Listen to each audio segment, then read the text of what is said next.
KCIM Sports Rewind. We hate to interrupt your calm, soothing holiday music with a half an hour of this. It's nothing quite as relaxing as holiday music, maybe, but no. We have a little fun. We're going to spread a little cheer. Right? Yes. Okay. Nothing but good news. Casey, you on board with that? I don't even know if I'm awake enough for this morning yet. Oh, good. So we're all here like usual. So let's start with this. Bill Belichick is a college coach. What kind of disaster are we heading for in North Carolina? I will say this. I have seen before college coaches, their dads and their sons working together and it not working out very well. I'm just saying. Yeah, because his son is the DC, right? Yes.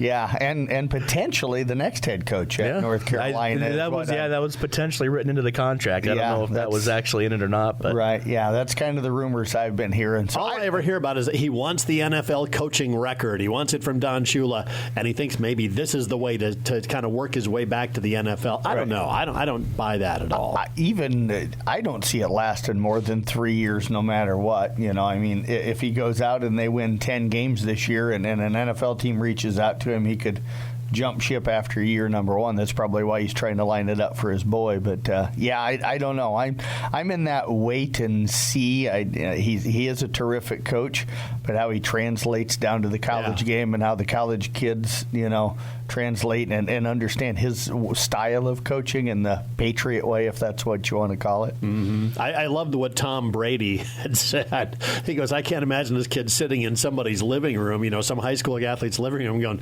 we really don't want you. We don't care if you come here or not. We'll continue on whatever. So he's just his gruff way is going to have to change. It's just not the way you relate to college athletes anymore. Yeah, and and the sad thing is if you watch him on the Manning cast or whatever, he's got a great sense of humor and personality. Mm-hmm. But the guy that you see in press conferences compared to the guy you see in other places is completely different. He's going to have more of that sense of humor. Yes. Because he was on the Pat McAfee show, too. I saw clips, and then they asked him, he's like, you don't seem like the type of guy that wants to go out and sit on a couch and recruit kids. Like, was that something you really look forward to doing? He goes, yes, I'd love to do that. Yeah. So I don't know. Well, wow. That shocks me. The other crazy thing is, if you think about it, they had Tom Brady and they had Randy Moss and they had some great players.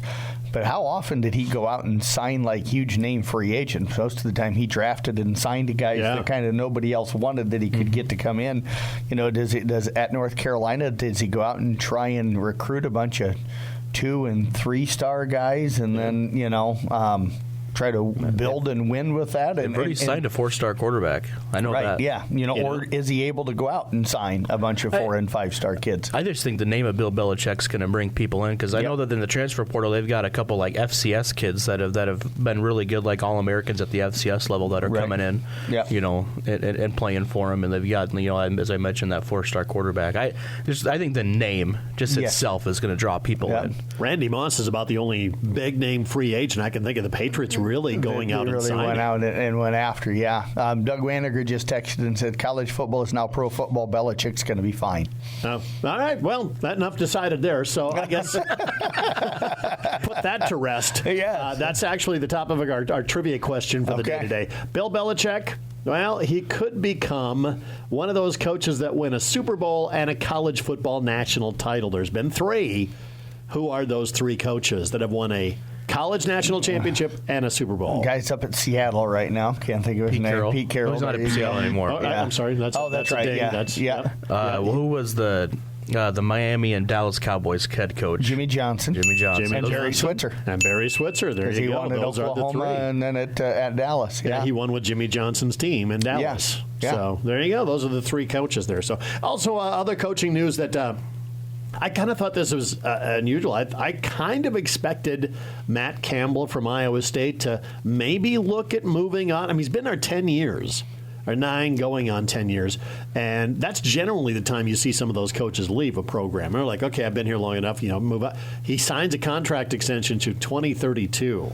That says something right there that Matt Campbell is not your typical going for the big program kind of coach. Yeah, I think he's staying. The only thing I will say on the contract extension thing is it's so easy nowadays to buy out a contract, and if you don't sign the extensions, then all the rumors are you're leaving, and other coaches will use that against you in recruiting. Well, he's only signed through the next couple of years. He's not going to be there your whole career type of a thing. So, I don't personally think he's going to go anywhere unless all of a sudden that program falls apart, which I don't think it will. But, signing the contract extension, for me, it's too easy to buy things out nowadays. Well, he does negotiate all of his own contracts. Right. He has no agent. Right. So he kind of negotiates on behalf of his assistant coaches and himself a lot of times. Yep. So, but it's interesting. And then T.J. Otzelberger signing in a contract extension at almost the same week, I think it was. Yeah, and I don't see him going anywhere anytime soon either. So, yeah. They have got it rolling over there at Iowa State right now. I've said for years that I'm happy with who Nebraska has as an AD right now. But man, if we could have stole Jamie Pollard 10 years ago, I'd have been jumping up and down. I think he's one of the elite ADs in the nation. Absolutely, a ton of respect for what that guy's done over there. Oh, what he's turned Iowa State into? Yeah, from where it began, when he took over. AD of the century. For Iowa State. I still remember going to Iowa State games years ago, where literally, if you showed up towards the end of the first quarter for a Saturday home football game, you didn't even have to have a ticket. They were just happy to get somebody in a seat. I bought a ticket for $3 one time to go to watch a ranked West Virginia play Iowa State. Yep. Yeah, it's crazy how far that they have come, and now Cy-Town is under construction and all of that. Yep. So let's talk about bowl games here coming up. First of all, the opening round of the college football playoff. Huge bust. I mean, it's kind of what everybody expected. I did pick Tennessee over Ohio State, thinking I just threw a Hail Mary out there, figuring everybody and their dog is going to pick Ohio State. Well, let's go for the upset. That's probably the one, and I'll be honest, I haven't looked over our bowl challenge stuff. I need to do that today or tomorrow, but that's probably, I'm guessing, the one game that maybe some people had taken the underdog. But I was having a conversation with a buddy the other day, and I'm like, I wish they would have just went to 8 instead of 12 because to me, rarely are you ever going to get it where there's going to be 12 teams that are capable of winning the national championship. So with the way they set it up, and I'm going to rip on some teams, but Boise State and Arizona State getting the byes, which kind of threw the seedings, to where I can't say they went. It didn't lead to good matchups in the first round, and I have a feeling we're going to have a lot of years where the first rounds are not going to be real competitive. What I've been saying is I like the 12 teams, and I like how they do the automatic qualifiers and stuff like that. But what you need to do is reseed them. Right. You need to reseed them 1 through 12 as soon as you know who your 12 teams are, and then that might get you away. Still give your 4 first-round byes, but that might give you away from a 42 to 14 is what the Ohio State Tennessee game was. Right. Penn State SMU wasn't any better. That'll probably get you away from those matchups, and you might have an Arizona State taking on an SMU in the first round where that game might be closer. Right. That's kind of my thoughts on it. I think 12 works, but you got to reseed them. I think. When you find out who your 12 teams are. Now the thing I do find funny about the whole thing is been listening to a lot of podcasts the last couple of days, and everybody's ripping on the fact that that kind of stuff, and then they're like, well, we knew SMU and Indiana didn't deserve in there because they go out and get blown out, and I'm like, well, yeah, but the SEC team got beat worse than any of them and looked more incompetent out on the field, besides maybe SMU with all the turnovers. But it's like, how come nobody's complaining about the SEC team getting annihilated in the first round? They want to pick on the ACC, they want to pick on the Big Ten, and Indiana's schedule. It's like the SEC got hammered as bad as anybody. Well, then you got the hypotheticals, well, if Alabama was in instead of SMU, would they have lost that bad? Or if Ole Miss was in, would they have lost that bad? And I think Ole Miss would have lost that bad to Ohio State. That's just me. But So who do you think has a bigger chance of making a lot of waves? Arizona State or Boise State? To me, it's Arizona State, without a doubt. And they're taking on Texas. Penn State is and with playing Boise State, but that Scattaboo, I would not put anything past that running attack from Arizona State. They proved they were a really good football team.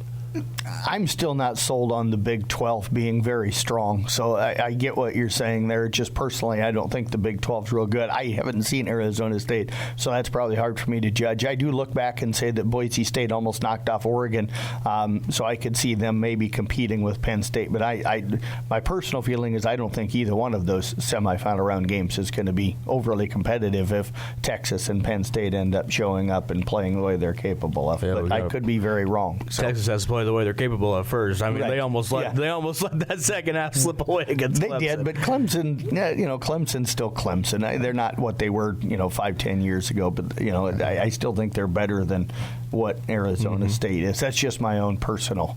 And I know Big 12 fans are going to hate me for saying that, and I already know that because I've had conversations with a few of them that get mad at me. So. Nah. No, it's just opinions. I mean, that's all it boils down to. But yeah. I tell you, the other two games are going to be, Notre Dame, Georgia. I feel like it's their game to lose. That's going to be a defensive slugfest.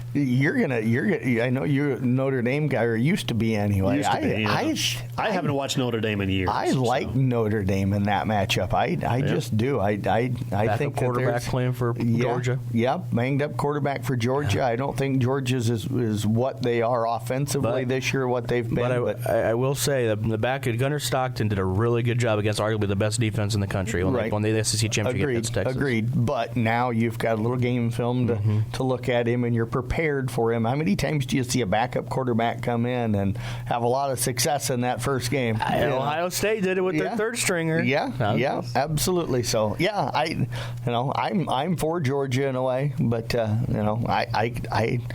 Notre Dame team scares me a little bit. I think they quietly might be playing as well as anybody in the country. I know we talked about reseeding the teams. You did, Casey, and this is where you run into it with Oregon and Ohio State. That's the game of the next round. Yeah, well, I think so too. But I mean, if you reseed them, you don't. That's a semifinal matchup. We're the potential that Oregon Ohio State game is a semifinal matchup in the quarterfinals.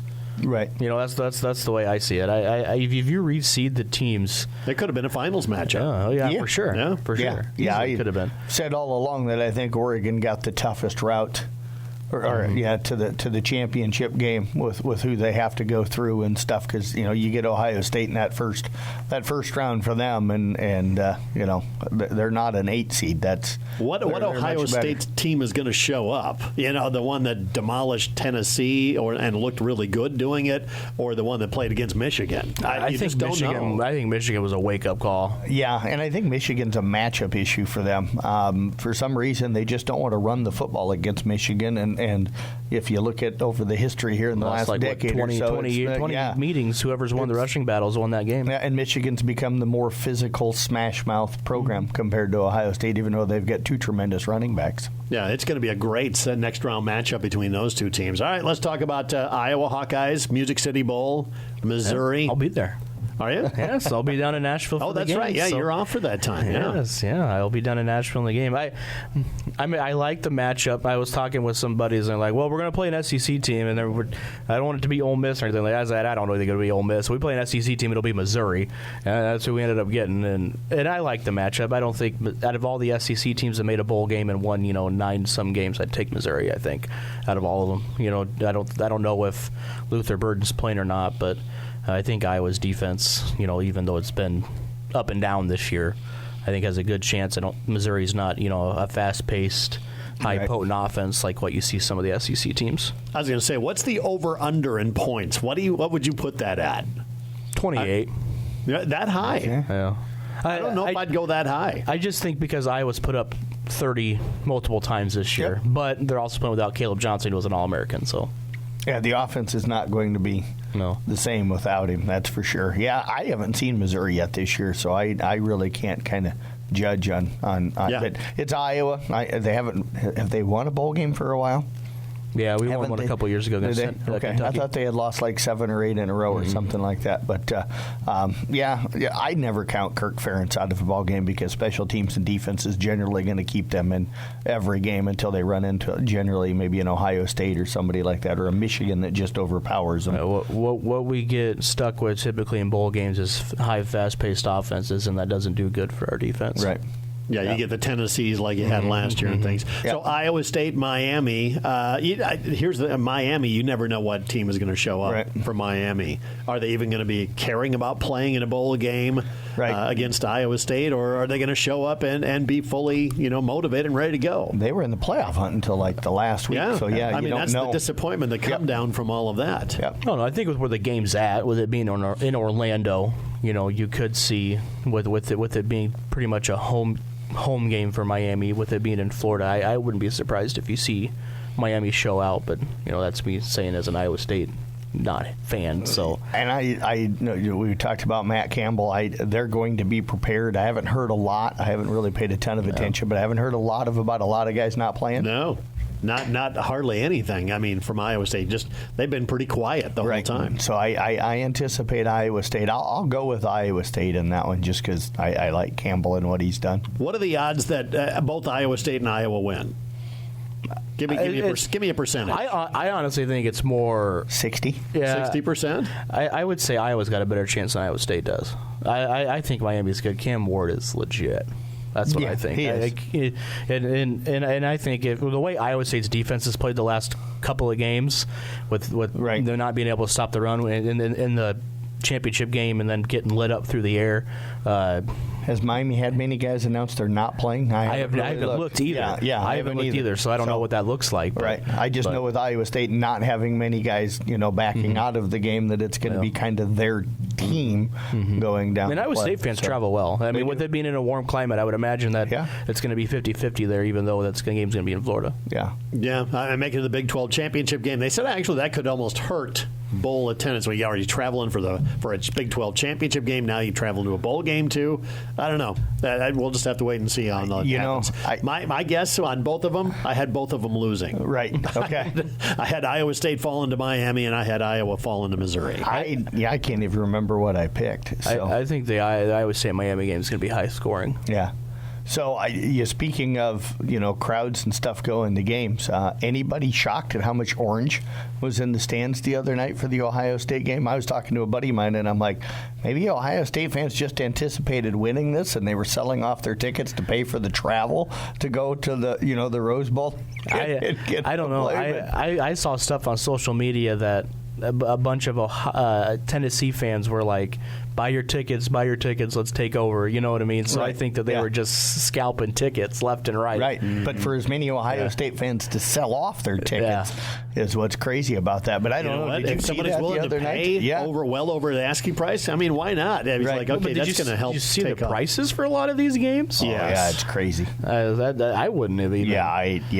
Yeah, I'm not going to one of them anytime soon. My living room couch is just fine by me for watching the game. So anyway, that's the college football playoff and all of that. And we're going to talk like local high school sports. First half of the winter sports season in the books. We'll talk about that next. As the athletes at your house prepare for hard work and fun of the season, remember that St. Anthony Rehab Services provides physical therapy for any sports injury that may sideline your member of the team. Sports injuries can plague kids of all ages and keep them from playing the sport they love.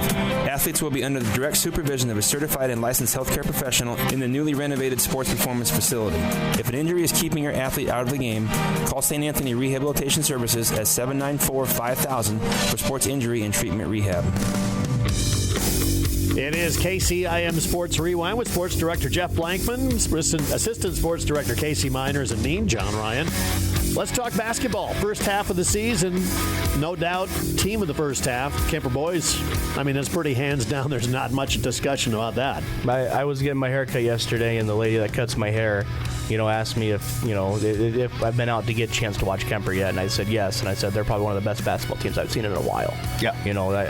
They've got 7 guys that can score 20 points a night, and they lead them in scoring, and the other guys chip in 10. It's just they will reach 100 eventually. I think they've already touched 93 times, I think. Yeah, 3 or 4 times already. This year through their 7 games. So, they're extremely good. And I think when they don't get 100, it's because they hold themselves from getting 100, and stuff. But, they're as good as what I've probably seen in a long time in the area for a boys basketball team. They're about as complete as you're going to find. Give me a team that might give them some problems? Not specifically, but what type of team would give Kemper problems? We said coming into the year a team that had length and size and physicality, and they fully. Van Meter had some of that, and they seemed to handle them all right. Harlan had that, and they seemed to handle them all right. I still think that's maybe the type of team that can give them issues. And we've got a couple of teams on the schedule that we're thinking. I'm excited to see him play against like West Lyon. Yep. And Bishop Heelan coming right out of the break. They've got both those right out of the break, and they'll get either Dowling or Xavier in the second round of that because they're playing in an event now called the Catholic Classic that's going to be down at Dowling. So they'll play Heelan on Friday, and then depending on if they win or lose, the other part of that classic is a Cedar Rapids Xavier against Dowling, and then the winners will play each other on Saturday, and the losers will play each other on Saturday down at Dowling. So that you're stepping up levels. As far as did you class mention any sizes. team that are going to be in the class that Kemper is when it comes playoff time? West Lyon. Yeah. West Lyon would be defending state. No, they didn't make it. They didn't Western make it, Christian but they were number one. They were number one for pretty much most the whole of the season year, last and year. then Western Christian knocked them out. And they ended up winning. I don't know if Western Christian knocked them out, but they ended up winning. I know Western Christian ended up winning it. So, and they won it pretty handedly. Yeah. So, you get those teams up Northwest Iowa, and you can never count them out. We've seen that over the years. But, I know Dave Burks kind of called me out on it a little bit when I was doing the South Central Calhoun Southeast Valley games with him the other night. But I said they're state championship good. I said, I'm not saying they win the state championship. I'm not putting that kind of pressure on them. But they're state championship good. They're capable of winning the whole thing. So Kemper clearly number one. Give me number 2 and number 3 in the boys. I think Coons looked really good. Yeah. And I think I would go Glidden just as a little bit of a surprise with how they've kind of got off in their start.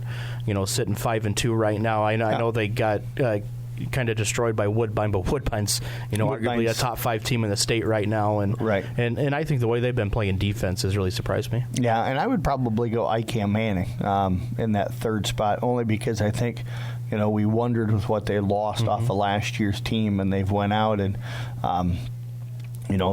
they very possibly could be 5-2. They lose in overtime to Tri-Center at the beginning of the year in a game that they probably shouldn't. And Tri-Center's sitting undefeated, and then you lose to Trainer as your other loss in a team that's always a perennial top 10 state quality type team. I agree with you. I would say Glidden and ICAM Manning are my next two, as the 3 and 4 behind Kuhn and Kemper. All right, let's flip it over to the girls. Give me the top 3 teams there in the first half.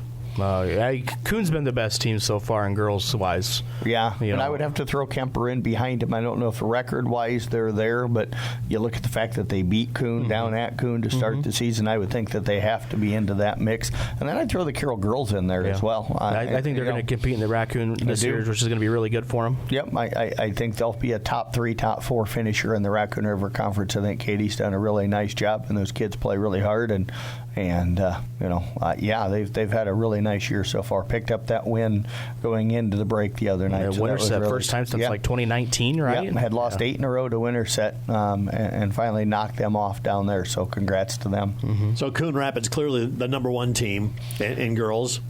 State tournament team, or is it one that's going to just going to compete? It all depends in 1A with our 1A schools around here. Yeah, where do you get depends sent? on where they get sent. If you get sent against Newell Fonda, good luck. Yeah, and stuff. If you get some other direction where you don't have to go through Newell, I mean Newell's dominating almost everybody they play in bigger schools again this year. With how good Woodbine's playing, come the end of the year, if Woodbine's sitting there in the top 8, you could see Kuhn go that way, being that they're in the same conference. But you got to look at Newell as being the closest, ranked 1A school, and that's where probably a lot of our 1A schools will get sent, come that regional final. And Kuhn will play Woodbine right out of the break. So we'll get a better judge coming right out of the break. And then I think Exira and Kimballton, depending on a couple of things that I know are going to be happening here the second half of the season, they're going to get a big boost. I don't want to announce it until it, until it happens. Till it happens, but they're going to get a big boost. But we'll see how that plays out and affects the team overall. So, give me the top individual performance of the first half. If you had to say boys and girls, who had the best individual performance in a game? In the game, I thought Griffin Clint scored 24 against Carroll in the first half was really good when we watched that. But, yeah. I think the way Cal Hayden's able to take a game over late, when he went in that Audubon game that I did, he did a really good job. Yeah, I was trying to think back through if anybody had a really high scoring type of a game. But there's been nights where we've tied up. Anna Stengel for IKM Manning in an overtime loss had 31 points. 31. Taryn Peterson had 40 in a ball game on the girls' side of things. I agree with you. I think Griffin kind of taken over that game against Carroll High in the first half.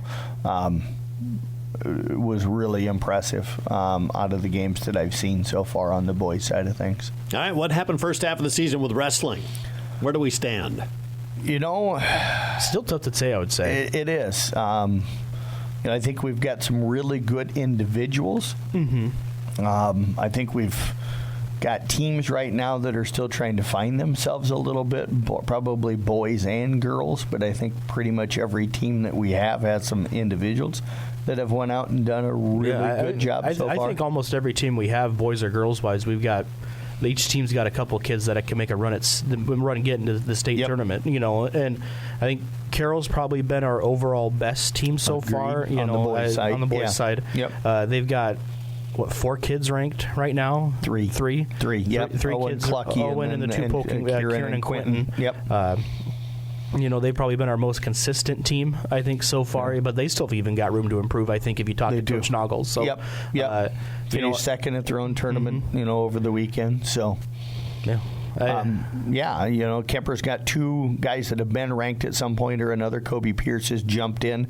Caleb Hoffman somehow has slipped out, but he's a guy that'll be fine, as the season goes on. And then on the girls' side of things, it's got to be Miss Rasmussen down at Audubon. It's got to have been probably the story. A freshman came in preseason number 4. She's undefeated on the season. Has really, I'm not going to say dominated every single match, but she's definitely, it seems like, been in control of every match that she's been in so far as a freshman. So wrestling is going to get going when coming out of the break? Are they getting going right away? January the 2nd. Basketball, wrestling, everything's starting right on January the 2nd. So which is a week from today?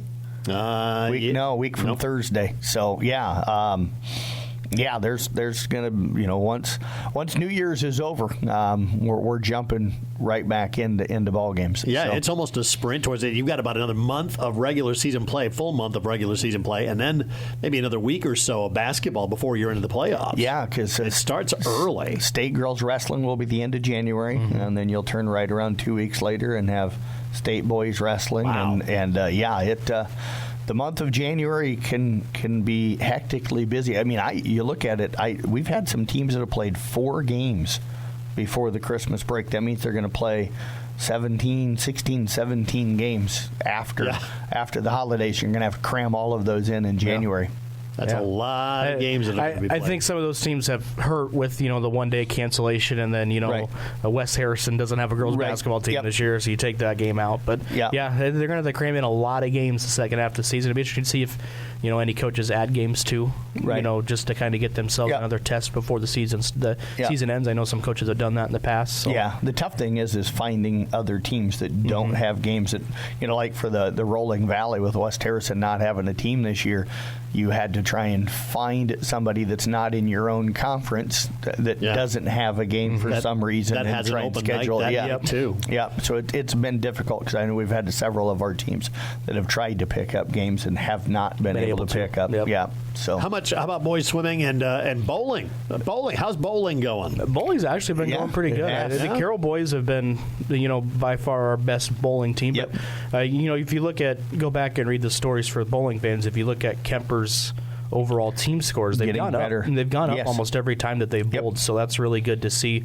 I know Carroll has only finished. They haven't technically lost a duel yet, but at a triangulars they finished second a couple times, and that's the only time they haven't finished first at something that they've been at. So I think if your first year of a program, winning most of your just straight up duels you have against other teams, and then finishing second at triangulars, I think you'll take it. Yeah, absolutely. And Kemper, I know, won a Baker game for the first time in their school history here just before the break, so they were pretty excited about that. So, and then you mentioned swimming with Legan Cease and Tegan Renzi, that boys team. Numbers-wise, they're not going to win a lot of duels or tournaments they should go send to, almost 8 boys down to state. They're going to have a really good run when it comes to qualifying for the state meet. So.